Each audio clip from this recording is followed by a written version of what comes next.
Hello, everybody. This is your host, Russell Hill, and this is an episode of WTF, and that is what the fixed ops to all of you out there. And I'm joined today by... Hello, everyone. I'm Charity Dunning, the co-host here today, and we're really excited. We have Tim Pohanka. He is the VP and COO of Pohanka Nissan Hyundai and host of Tour Detour. Tim, you got to start us off. You got to start by telling us about Tour Detour and what you're doing over there. It's amazing to be here. I'm super excited. Anytime I get to talk fixed ops, I get excited about it. So thank you on that. Tour Detour is a fun little program we started last year. It's 3 car dealers taking old cars out to talk about the myths around them and see if we can get them to actually show up. We did one last year with Nissan and CVTs, and it took off and became somewhat of a little minor hit and got the attention of some talented people in broadcast, and they asked us to keep it going, and so we are. Yeah. Well, you're maybe being a little bashful because it minor hit is a little bit of an understatement, right? I mean, anytime you find out later that you're going to be on a streaming service and then they're going to put it on another streaming service. I mean, the words Apple and Amazon do have a fun ring to it. So, yeah. They do. Absolutely. So let me ask you, at what point did you go from like cool idea to like, we're actually doing this, you know? It's actually pretty funny. Our marketing team here, Latitude, that handles all our socials, said to me, "Hey, we want to do some storytelling, and what do you think we can do?" And they shared with me what other dealers were doing, and I'm like, "Yeah, but they don't really talk about the dealership. They're fun, but they don't really talk about it." And I said, "What if we did this? And what if we took a bunch of cars out and really took them through their paces?" And did that on video. I had a few dealers, and we talked to a few of my friends, and it took off from there pretty quickly. And ironically, one of the co-hosts said to me, when you said it was done and we were ready to go, I didn't know what to expect. I thought maybe we were going on vacation to go drive these cars. And he got there and he found out that we had a crew and all these video cameras in his car. He goes, "I was overwhelmed." And that's kind of what people thought originally. They thought it was 3 GoPros and 3 idiots driving cars. And no, it was pretty well produced. Yeah. It was. Yes, it is. It's very well produced. So it was you who came up with the idea for it. I would love to, success has many fathers and failures and orphans. So if it failed, it was my idea. But no, it was a collaboration between a lot of people. Latitude, Nora at Latitude 26 Media, myself, and Jason and Chris joining along. We wouldn't have a show if it wasn't for all of those people coming together. Cherry and I were just talking with Nathan before you got on here about all the people since we started this, that everybody's going to do podcasting, and most have fallen out or never even got started. And it started out, just like WTF's pretty catchy because where most people's heads go with WTF. And, it sounded like your show, I mean, what you did, and I've watched it. It is amazing footage. It really is. And it's like in your wildest imagination, did you ever expect it to go that fast? Honestly, no. We originally thought that it would be something that would call out the fact that the Nissan CVT transmission, while it has its issues, isn't the great beast that the internet has called it. And it was success. We did drive these 3 vehicles in riverbeds, over rocks, through mountains, through valleys, through rivers. I mean, you name it, we found a way to drive it. I mean, I went over a jump a couple times. And that's exciting to do. I think the part that was more exciting for me was listening to other dealers talk about, wow, it really highlights a used car. It highlights the long-term serviceability of a vehicle. It highlights to people what a second life to their car could be. And I think that ties back into fixed ops. I mean, if people are doing what they need to do to take care of their cars, if the dealers are doing what they need to do to recommend the right things to people's cars, they may be more likely to keep their cars and spend more money in the shop over time. Well, good point, because the average car is 12 and a half years now old? That's the average. I mean, it's not about the age of the car. It's about the price of the car. When you look at the price of a new car is exceeding the price of inflation dramatically. over the last 5 to 10 years. When you look at a $26,000 average transaction price 4 or 5 years ago, now to a $46,000 transaction price, that's real Crazy. money. That's Yep. real money that comes out of people's pockets, and that's an opportunity that dealerships have to engage their clients and help them have that second breath in their car and making sure they're doing it the right way. And that's a proponent of what we've been about for 100 years. The Pointy Group started as a service company back in 1919, and we've continued that. I think that again, that's the other reason why this is so a passion project for me is we get to really tout about what we do and how we do it and who we are. Being a fourth generation dealer is incredibly important, It is. and we want to make sure it goes to the fifth, the sixth, the seventh. Well, what did you want to achieve when you went into producing the show? Was it just really to start for fun at first and now it's become a little bit more serious? It has become a little bit more serious from the standpoint of the great partners who are coming on. When I look at Driven, there's an automotive channel that's getting ready to drop that's only going to be about automotive. If you want to stream anything automotive, that's where you would go. And that's going to be great for all of the enthusiasts out there. I mean, an amazing opportunity for influencers, for creators, for anyone who wants to talk about automotive. That's a great partner to have, and I'm excited there. When you look at the crew that we have that's coming on board and what their CV is in their past, and you look at the partnerships we're getting worldwide, it's amazing. So yes, it adds level of stress. Did I think it was going to be this big? No. Was the goal? The goal was really to talk about cars and their lifestyle and the longevity and what you can do with them. And at the other side is to promote what great dealers we are between, Lakewood Empire Nissan, great operator out there. Chris Lankos is an amazing guy. The Cole Group in West Virginia, just like me, multi-generational. But these are people tied to their communities in a deep way. And I think that's kind of the other part is to really get that message out there that dealers are more than just a dealer. Um, so and I think it comes through in this. I mean, you get to see the personalities of the people that you can do business with, and it makes it a little bit more human. I think so too. Did anyone intentionally push back, about this risk to you, the brand, or the competition? You're smiling a little bit, so maybe yes. I mean, I have quite a few people who consistently wonder if I'm crazy, and which is fine. I have one friend who calls one of our partners has called me the PT Barnum of automotive. I don't quite think I've earned that moniker yet, but if that's the competition that I need or the bucket I will be compared to, I'll take PT Barnum over most anybody. That's not Was too that bad. supposed to be a slight, or is that a good thing, or it's just a I perception, mean, I right? think he meant it as a slight, but I mean, if you're going to compare me to Hugh Jackman, I mean, hey, who am I to take that as an insult? I have found over time, the more you reach out and stretch and chasing the dream, etc., there's always going to more and more people start talking about you. And I had this one guy reach out one time on Facebook about, well, you keep saying the same thing, and he just kept going on and on. Didn't really know much about the guy, and I just said, hey, sometimes people in the morning see it, and sometimes people in the afternoon see it. And here's what I tell you. Whether they're talking good about you or bad about you, they're talking about you, and that's all that matters.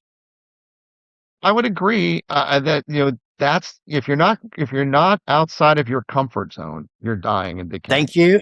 And anything that you can do that is different makes a difference. And if you look at today and you look at marketing and you look at ads and you look at whatever's out there, we get very deaf to a lot of the things that are there. And really, it is about storytelling. People want to know more. And anytime you can do that, you make a difference. When you look at marketing, when you start, let's bring it back into this realm. If you're talking to a client or you're talking with a client, it's a big difference. And how many people want to just go out there and think a coupon solves their problem? It, if they don't know why they need that coupon, that's the other issue that goes into it. So I think there's lots of things that lead into these, and the public's gotten smarter. I mean, and I think that's good. I think that's actually great. And we should celebrate a smarter population, a smarter clientele base. We may not think they're smarter because we think social media is making us, mush, but True. there is some beauty in people looking past just the headline and trying to go deeper. Well, I got to tell you, this is my 41st year in the car, either in the car business or on the vendor side, and I've seen a lot of things change. And maybe it's just because of this side of the business that we're on. But in the about middle of 2025, there seems to be a huge focus on fixed operations and taking care of the customer and providing a tremendous value. And have you noticed the same thing as well, or is it just this little bubble I think we're in? I think that anyone who has not been engaged in fixed ops, shame on them, because it is an integral part in the success of a dealership. If you rely on new car sales and you only worry about new car sales or used car sales, you are at a severe disadvantage. Um, I am grateful that I know that we can count on a certain level of support to our operations that come from fixed ops, and that makes everything else easier. And it's a great way to celebrate it. And the other part that's great about fixed ops is it is a science. When you put a process in place, you put a pricing grid in place, you put things in line, it is a science. You can expect a result. In sales, new car sales, it's a lot harder. And we've been very successful by putting processes and policies in place that are good for the consumer, that are good for the dealership, and they're good for the employee. And when you can find all three legs that win, that's consistent success. Yeah, with the short period of time that I've known you and learned about you, and fourth generation and et cetera, and your focus on fixed operations, it's amazing. It's probably not this way at your stores, but 7 out of 10 people, nationally defect by the time the warranty period's up. These independents, not my numbers, but NADA said there's 16 of them that surround every franchise dealer, and they're salivating, lying in wait because they know what's probably going to happen. And people are starting to wake up and figure that out. And you probably figured that out a long time ago. It's probably not like that in your stores, but it's pretty ugly out there, Tim. I would love to tell you that I am the smartest person in the world and I figured things out a long time ago. It's always an evolution. But I will say that you are correct in the independence. And been, we have been coached by our OEM partners to try to be more like the independents. And that's wrong because we It are is. not Thank independent. you. We are a franchise set of dealers and we have a specific level of reasons why someone should come to us. So we need to work towards that goal. But at the same time, we need to recognize what our customers do. And when you look at the average customer having $800 in their checking account at any one time, if you quote a repair bill that's $2,000, the answer is no. If you do not have financing opportunities, the answer is no. If you're not controlling how your multi-point inspections go out and using the right information and the right data in the right place, you're over prescribing work to a customer that they don't need, and that's wrong.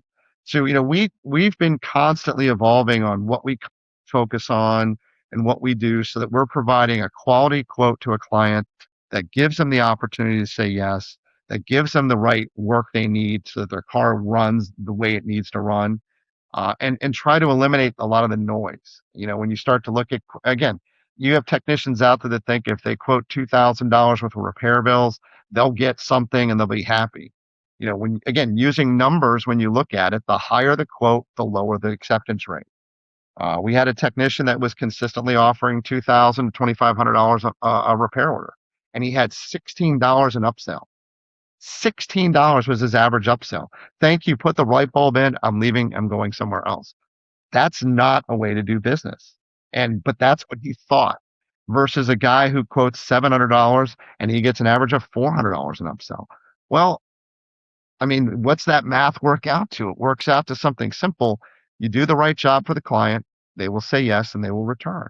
You Yeah, try they to swing will. for the fences, they only think that you're there to take money from them, and they won't. We say that they're service consultants or service advisors. If they're not doing their job the right way and advising and working that quote out properly, they're just a order taker. And that's not a successful model either. So it's a multi-layer approach. And I would love to tell you that we were smart and figured it all out. Recently we decided, hey, we're going to lower our door rate Good for off you. of our grid a little bit lower, and we're going to go ahead and we're going to lower our labor times to warranty times of 1.5 from Chilton. So instead of using a Chilton guide, we've gone to warranty and we've increased it, we put that bump in it. We're up 4/10 in repair. That's awesome. And the labor rate hasn't gone down, it's actually gone up. So we've lowered the rate over the grid. So we've leveled it out a little bit more for a client. They're buying the work because we're quoting the right time, and our ROs are up, hours per hour up 4/10. That's a lot. You That's a take lot. 4/10 over a period of time, that's almost $200,000 for our store. That's a lot of That's a opportunity. lot. And I think dealers can see that. Yeah. I recently read something. I don't know how true it is. There's probably some truth to it. 33% of the population, Tim, they don't even know franchise dealers sell tires. That is ludicrous. That's ridiculous. I mean, that is probably between that and oil changes, those are the two biggest defection points, because the single largest purchase they're going to make during the warranty period are tires, probably. And if they get them from you, the statistics that I've seen after the fact is pretty substantial, them continuing to service with you and or buying a new or pre-owned vehicle. Do you believe that? Well, I believe this. I believe that if someone told me that I had a broken arm and I said, "Oh, I'll think about it," and I walked away, what's that going to do? If you can tell someone they need tires and you're not there to sell it to them, they're going to go somewhere else. That's right. So tires and brakes, so there's two things. You need brakes, you need tires. You need to be able to service and take care of them. And if not, you should expect them to go someplace else. Yeah, that's So, true. yes, I firmly believe that. I would love to tell you again that we're the best tire people in the world. We're getting there. I mean, we're always trying to improve, but tires and brakes are a huge part of what we are promoting. I mean, it's funny. My parts guy came to me and said, "Hey, we need a way to store more tires." And I went down to Lowe's and bought a whole bunch of lumber and I built a tire rack for him. And he just looked at me funny. I'm like, "Oh, and you said you needed them. Here, put them in the shipping container. I built a That's rack for him." awesome, man. But it is. I think being engaged in tires, it's not the high profit item that is going to be the one that Very, you have to be a little bit lower on your parts price. very But you true. have to Yeah. remember that leads to alignments. It leads to retention, and those two things are huge.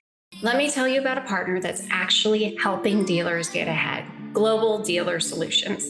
If you've been wondering how to use AI the right way in your dealership, especially on the fixed side, these are the people to call. Their team gets it, not just the tech, but the real challenges that dealerships face every day. We're talking about conversational AI that doesn't just respond, it converts. It books appointments, follows up with service leads, even answers customer questions with actual relevance. It's not replacing your team, it's making sure your team can focus on what matters most, closing ROs and building relationships. But GDS isn't just about AI. They train your staff, drive traffic, and tighten up processes so your results stick long after the tool is turned on. And everything they do is built around one goal: growth that is real. If you want more service traffic, better follow-up, and a partner that's always a step ahead, check them out. Visit gdsdealers.com, follow them on LinkedIn at gdsdealers, or just shoot them a message and ask, "What would you do with my store?" and see what they come back with. Global Dealer Solutions, process-driven, people first, always on it. You describe your role as part strategy, part orchestration, part controlled chaos. And I'm wondering, what does that look like on a daily basis? Luckily, I have some of the best people in the world, I think, working for me, and I'm very blessed in that regard. So part of what I get to do is I get to spend a lot of time thinking what the future looks like. They'll joke that I'm like Winnie the Pooh on the thinking chair going, think, think, think. But, you know, it really is what's the future bring, or how do we get to do things? The controlled chaos comes in just with everything, Tour Detour and other things that we have going on. But my day looks like coming in and talking to the great people I have here and finding out what's going on. And if I've got some words of some thought processes, we'll share them. But the best ideas really come from the group, and having a lot of people in the room that can answer those questions the right way, and Hmm. knowing that you're not always the smartest person in the room. So we do that, and then just spending a lot of time getting people to think. We'll talk about thought process, and what's our thought process on this? What's our thought process on that? The more that you can get your team engaged and thinking outside the box themselves, I think the better off your organization gets. It's really easy to rely on policy and say, well, that's our policy. Yeah. Well, when you rely on policy, you lose a lot of people. Well, you are fourth generation. It's a lot to live up to, a lot of knowledge, a lot of wisdom there, a lot of bumps and bruises along the way. And as far as bumps or bruises with you, Tim, were there any where like you weren't really that focused and then you would re-engage? Maybe that's happened several times where you weren't and then re-engage because of life happening while everybody's busy making other plans. But in all those times, was there ever anything that you could share with us, maybe a defining moment or a crossroad where you said, man, something's going to have to change here? Is there anything like that happened with you, Tim? I think the defining moment comes in when you don't know something the way you should. My dad came through the service department. I came through the sales department. So our experiences and how we looked at things were different. Mm-hmm. Because of that, I always kind of had more, I understood sales, I understood service, I worked in service, but I didn't really respect it. And that respect comes in when you have to understand the numbers and really understand the numbers. A lot of people who come through the sales world think they know service because just change the labor rate. That's great. But changing your labor rate affects 20% of your business. Anything else you want to talk about? And you don't realize that the success to your business is looking at your competitive rate, looking at your maintenance rate, looking at the number of ROs that are in competitive versus maintenance. Repair is such a small part of your number that if you want to impact your business, you've got to get engaged there. So the defining moment for me was realizing that if I wanted this store to be successful or the other stores I have to be successful, I needed to spend a lot more time in the back and a little bit less time in the front. And that was a huge, I mean, when we took this store over, we had another store attached to this one when I came in, and it left. And when it left, it took a certain amount of business with it.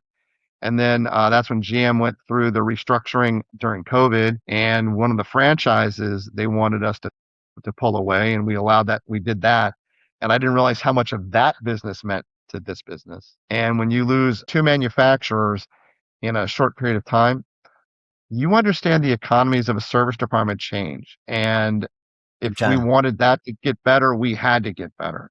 And so that was my defining moment. It was less about taking my eyes off. It was more about, watching things around and not knowing how they interworked together. And then spending the time to do it. I mean, every day is an evolution, every learning process. I would say the best thing that ever happened to me though was the great people in my 20 group. I cannot say Interesting. enough about getting together with fellow dealers and vetting ideas, learning about what's different. Our OEM partners can be great in certain things, but when it comes to real people really doing it, well, your fellow dealers should be your go-to. I think that's great. I know that with all the people I've engaged with over the years that and that was a great piece of advice for all of you out there that's catching this particular segment or watching the whole thing.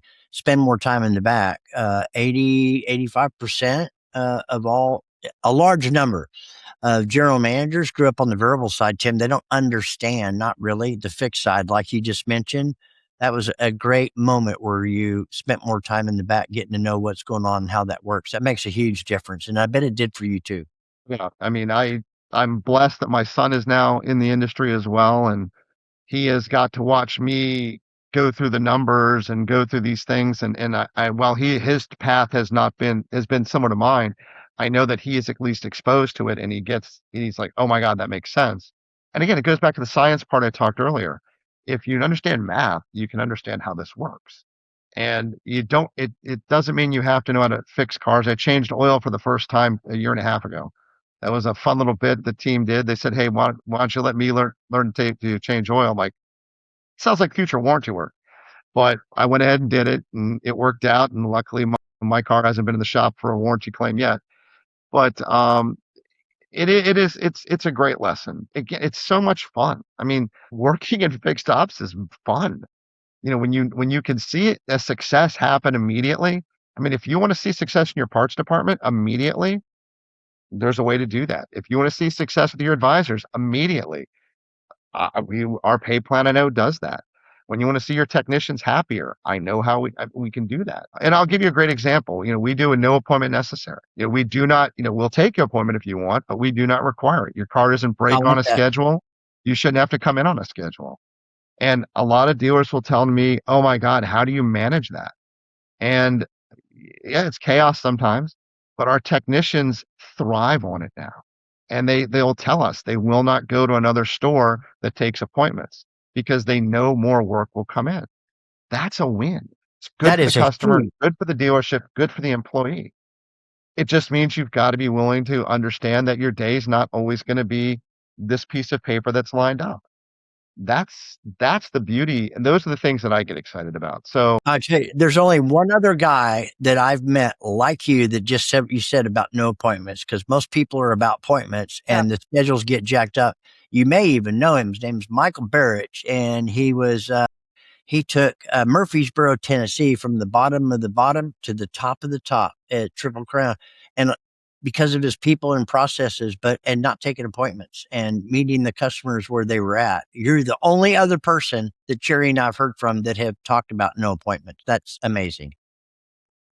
I'd love to say that was my brainchild. It was not. That came from one of our other partners in our group. Yeah, success, again, success leaves clues. Just find it.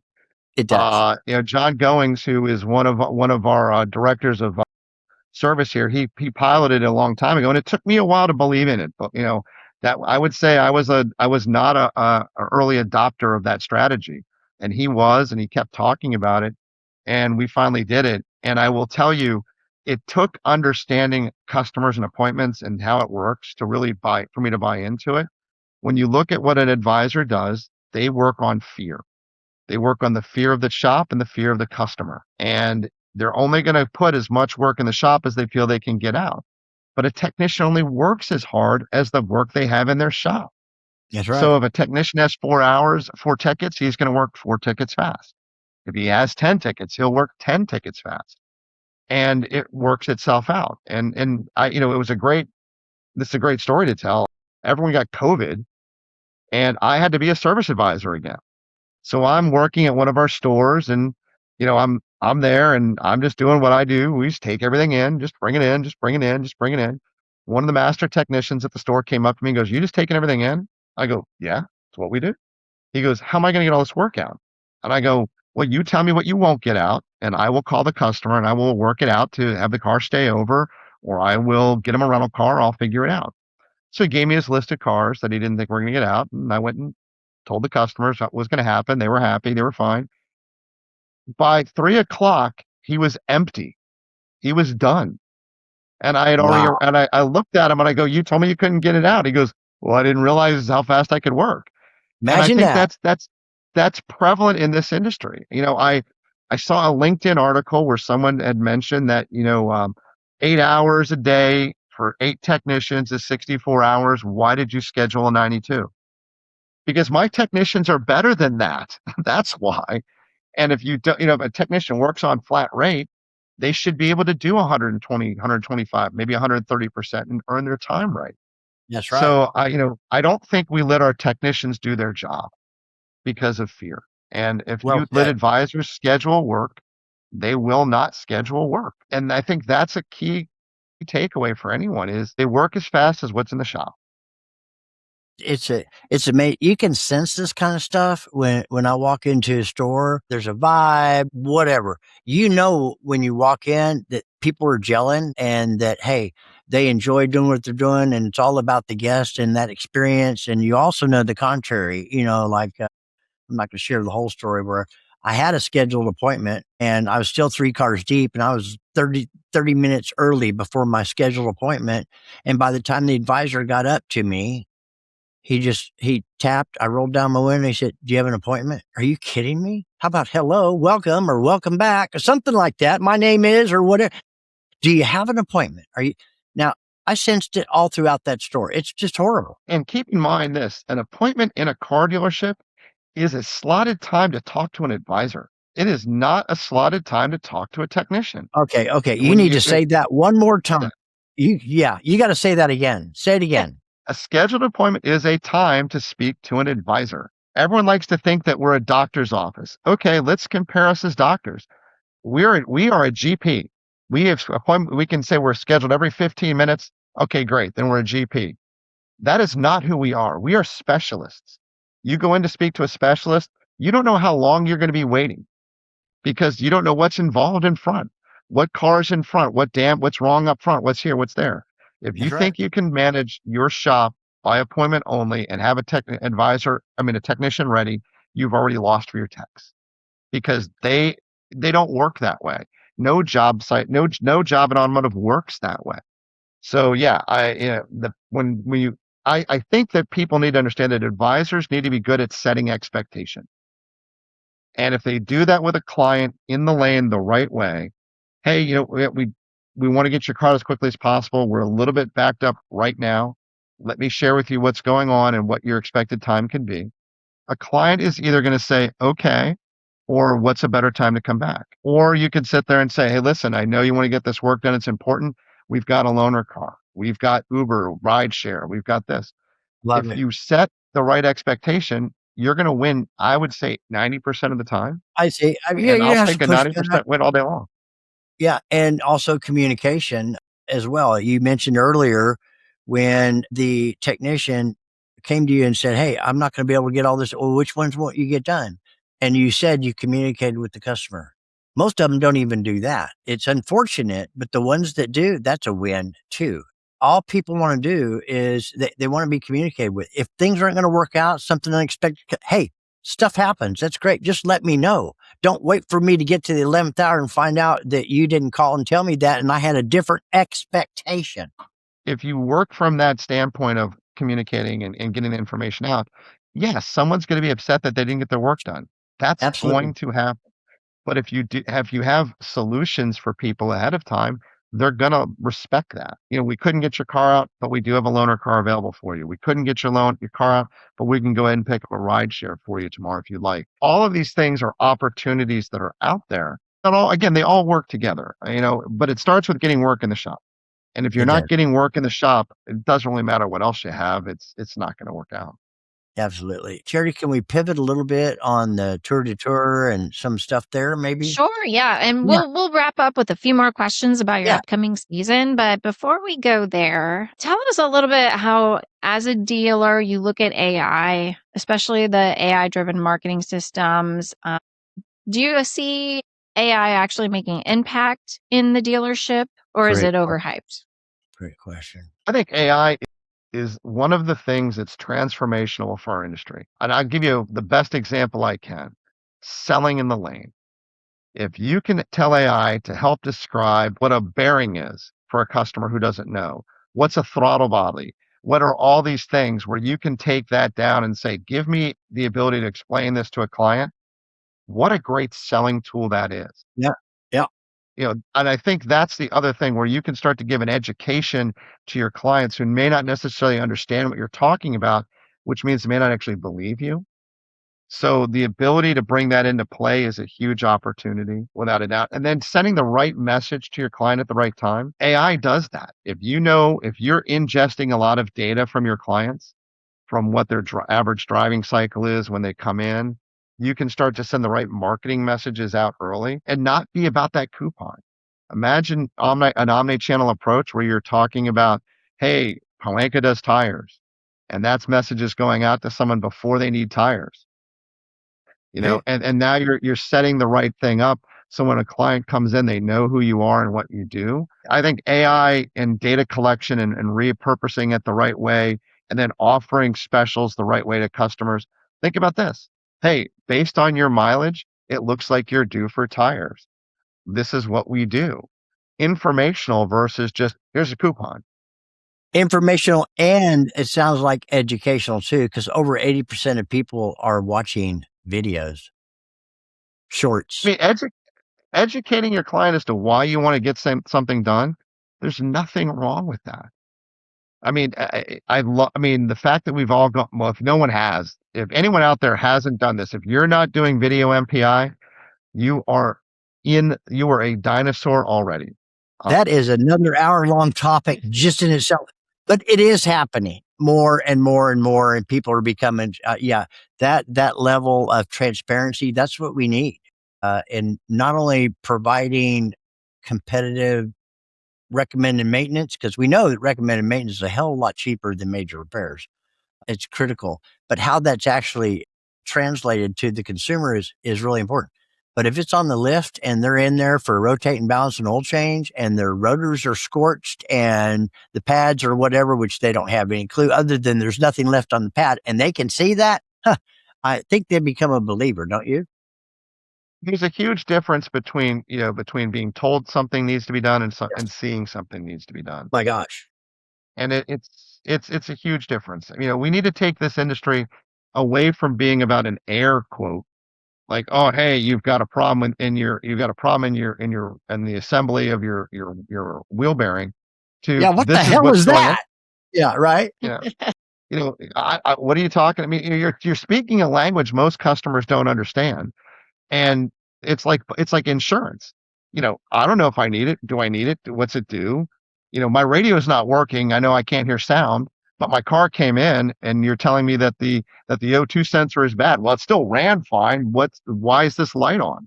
Yeah, And I think that's where we need to really get into, where I think these all make sense. great point. My spark Great plugs point. are becoming fouled. Why? Here's an example of what they look like. Oh, by the way, we talk about dirty air filters. You change the one in your house every 6 months. Why aren't you changing the one in your car? It's the same air. Right. That's right. Well, what do you think is the biggest missed opportunity in the service department right now? Wow, this is one that could take hours. The biggest opportunity that's missed in the service department right now is alignments. Russell spoke earlier about tires being incredibly important. If you're not asking your clients once a year, we recommend alignments once a year. When is the last time you had yours done? If you're not doing that in the lane up front, you're giving up probably another 15% of opportunity for upsell. Wow. I don't think you need a tire checking machine to do it. As a matter of fact, I'm not a big proponent of those machines. Asking your client when is the last time they had an alignment done is the easiest tool you can to get to 22% alignment penetration. And it's the easiest question to ask when they walk in. And I don't think I have to, I just don't think I had a moment where I didn't really understand either the importance of rotating, balancing, air pressure, especially with, extreme seasonal change, contraction, expansion, and all these. And I didn't really understand why I'm buying 2 tires instead of 4. Well, there was a point in time where I learned what it was and how important an alignment is. You could hit a curb or a pothole and throw your car out of alignment real easy. And what does that do? It jacks everything up. Yeah, I mean, no telling but I know this, you're not going to ever be buying all 4 tires at the same time unless they're aligned, properly inflated, and routinely rotated and balanced. Would you agree? Well, yeah, actually, there's another problem issue is now that a lot of people are using all-wheel drive vehicles, the all-wheel drive sensors are attuned to how the tire goes around. And so if one tire is at a different thickness than the other tire, it's going to create a discrepancy in the computer system. And obviously it took me to read about that one to figure that one out because it didn't make Yeah, sense to me at the time. Yeah. But then when you start to read about it and you go, okay, that makes sense now. That's another example of why you need to do it. So you can't have 3 30 seconds on the front and 5 30 seconds on the back. The car gets confused. And all of these things that fit together, again, goes to education, understanding, passing it on. That's what makes a difference. True. It is. So before we run out of time, let's circle back to Tour Detour. I wanted to ask you, did you expect the cars to make it? Did you expect any problems along the way? Look at that smile. Yeah. Well, it was designed to potentially have a problem. I mean, it definitely was. I was surprised that the 3 cars with the what we put them through did not have a problem. We were expecting a litany of potential problems, and none of them arrived. Our production crew, our cars had problems. A boulder hit one of our cars and caused a problem. And I don't know how the driver found a sharp object in the middle of the desert, but he did and popped a tire. But those things we were not expecting for our production fleet. But the cars that we took they were rock stars. The transmission fluid smelled really bad a couple times on some of those hills. But all in all, it was great. But we were expecting it, but nothing happened. Is it always going to be that way? Probably not. But it's nice to see, these war horses deliver. And tell me, what do you think your most unexpected challenge was? Was it human or was it mechanical? I think the challenge was all of us, looking at an obstacle that was coming up and like, why not? Getting that fear out of our own brains about, can this car do that? When you're looking Wow. at a hill, we were going through the Schaefer Trail, and you're on this trail, and it specifically says only Jeeps, only lifted 4x4s, and you're out there in a Nissan Juke. You got to sit there and go, what the heck am I doing? And then a lot of people looked at us like we were stone cold crazy, and stopped and said, "Are you sure you need to be here?" So I think that was it, is getting over our like, okay, we just gotta, it's like, who wants to do a polar bear plunge? I don't know about that, but okay, let's give it a shot. Yeah. It sounds like a lot of fun, and you guys had a blast. Did you learn anything that you didn't know before about storytelling? Yeah, I mean, I learned that there's lots of ways to tell a different story, and you pick up things along the way. It is an amazing opportunity to go out and show your personality and be real with people. I told someone the other day, they said, what was different about it? I go, well, I'm in my commercials. So for 30 seconds, you get, hey, this is Tim Pohanka. And here you got 7 days of me playing a practical joke or someone playing a joke on me, or just talk being real. Reality is important. Reality TV is not, because a lot of it's not real. But in these particular cases, it is the real Chris, it's the real Jason, it's the real Tim. And that says something. Yeah, it It does. does. And what is going to be the difference between your first season and your second season? Well, the second season, we've brought in a bunch of professional people that will expect us to be professionals. So I guess it's going to be one difference. I think the stakes have been raised. The cars are different. The quality of what we're doing is going to be different. The amount of time is going to be different, and the platform. It's going from a basic dealer funded show to something that's really a broadcast quality event. So I think that the viewer can expect to see something that's pretty fun. I'm very excited. The people who are partnering with us have experience on probably most important car show that's out there. We've got a film crew that has spent time with Jeremy Clarkson, with James May, with Richard Hammond, who are probably the pinnacle of storytelling in automotive. And if we can get a lesson from those three through their people that have worked with them, that'll be something special. I mean, we'll never reach that pinnacle of their quality, but to get a tip from one of those three, or that realm, that would be fun. That's Yeah. awesome. That's exciting. That's kind of what I hear people comparing it to, is Top Gear. And do you feel that's I would fair? love any comparison to something that's that iconic is awesome. We're a little bit more of a Mythbusters meets Destinations Unknown, and that we are not as good as those guys. I wish that I could have the career that they did, or they have had, or that they're still having. I love Clarkson's Farm. My dad and I bond over that, so it's fun. But any comparisons that are greatly appreciated, but overly exaggerated. But I will say this: we are up for a Shorty Award and a Webby Award, so we're very happy about that. That's awesome. It is. And give us just a few details about when are you recording again? When is it airing again? Do you have those details? Well, we're going to be out producing or filming at the end of this month, and then hopefully we'll have something out later in the year. So hopefully by a summer break. All right. We look forward to seeing it for sure. Well, thank you. Tim, are there any questions or any topics that we didn't talk about today that you would like to talk about before we wrap up? No, I mean, I would love to explore a lot of service down the road if you ever want to, because it's a huge opportunity. I'd love to talk about Tour Detour more too. If you want to do that, that's great. But I We can appreciate do. what you guys are doing. Educating, getting people out there is hugely important. We're very lucky that we're partnering with ASE is going to be a partner on Tour Detour, which is huge. We've got, all sorts Dynatron, mock products. We've got a lot of great Dealer Image Pro people coming in, and we're building a great group around us of people who are impacting the industry, not as vendors, but as partners. And I think that's a key, is that when you look at people out there, there are partners and they're vendors.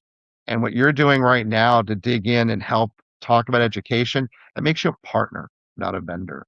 And that's a huge difference, I think, that in this industry we need to look at is who's going to be there with us or who's just there for themselves. And that's a big Absolutely. difference.